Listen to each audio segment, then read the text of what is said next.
Kinansela ni Tatay Digong ang hakbang maisog prayer o peace rally sa Bustos, Bulacan nitong nakaraang linggo dahil daw sa pressure ng gobyernong PBBM.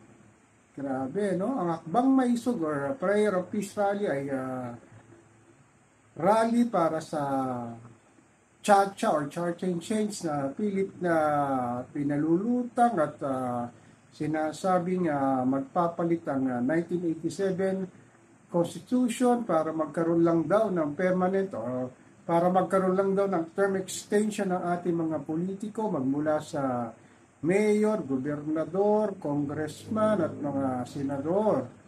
Ito raw ang plano daw ni PBBM para magkaroon ng extension ng mga politiko dito sa ating bayan.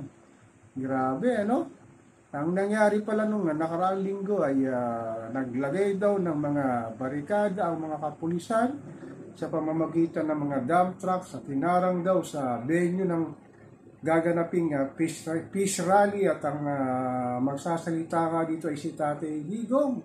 Sinabi rin ni former spokesperson Attorney Vic Rodriguez, wag daw tayong papayag sa sinusulong na charter change, hindi lang daw ito para sa extension ng mga politiko sa kanilang mga terms, sa kanilang mga constitution. Isa rin daw itong pagsakop sa mga hindi magandang nangyayari sa ating bayan, lalo na dun sa mga sinasabing mga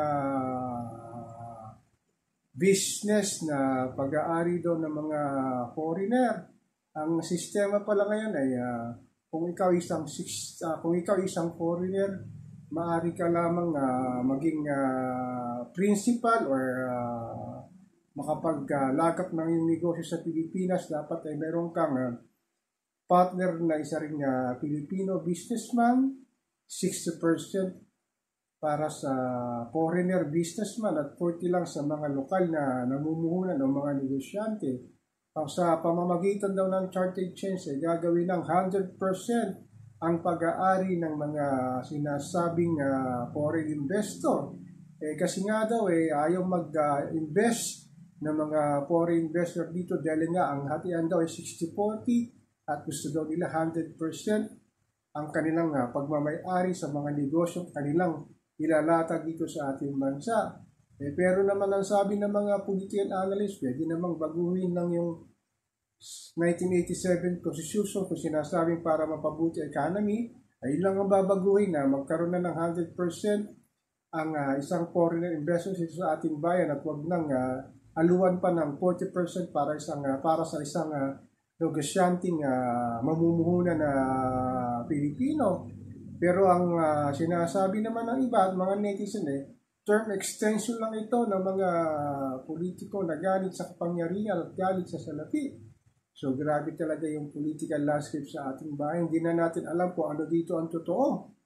Yung nagdaan nga na sinasabi ni Tatay Digong peace rally or prayer rally ay dapat nga lang magsasalo-salo yung mga kanilang darating na mga susuporta sa rally na ito ay bagamat sinasabing magsasalita yung mga kaalyado ni Tatay Digong, ngunit hindi nga ito nangyari dahil ang kapulisan ng Bustos, Bulacan ay binarikidahan ng dump truck yung venue na pagdadausan nga ng peace rally or prayer rally na sinasabi nila at na pressure yung may-ari na wag ituloy ito dahil nga sa sinasabing yung mga kapulisan na nandoon sa area at nagdesisyon si Tatay Digong na wag na ituloy dahil daw baka magkaroon ng sakitan kung kanila pang itutuloy.